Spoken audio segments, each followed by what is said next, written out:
Cinema வேற personal வேற என்று தென்னிந்தியாவிலும் இல்ல வட இந்தியாவிலும் இல்ல. அடுத்தவர் குடும்பத்துல மூக்க நுழைச்சு அகப்பட்ட வரைக்கும் சுவாசிக்கும் அன்பு உள்ளங்கள் நிறைஞ்ச திருநாட்டுக்கு தான் அவ்வப்போது கிசுகிசுகளை தந்து வாழ விடுகிறார்கள் நடிகர்களும் நடிகைகளும்.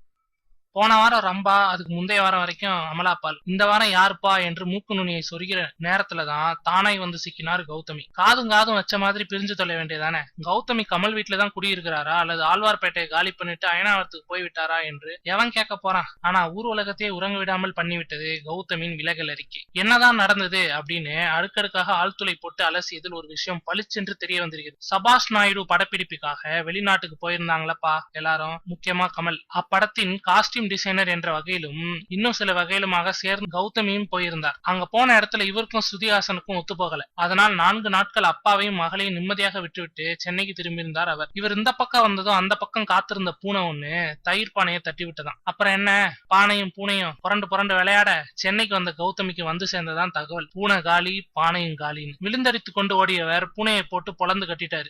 அந்த நிமிஷத்திலிருந்தே சொத்து பத்து சொந்த பந்த விவகாரங்களுக்கு மதில் சுவரும் கட்டிவிட்டாராம். பின் குறிப்பு, இப்படத்தில் ரம்யா கிருஷ்ணன் முக்கிய வேடத்தில் நடிக்கிறார்.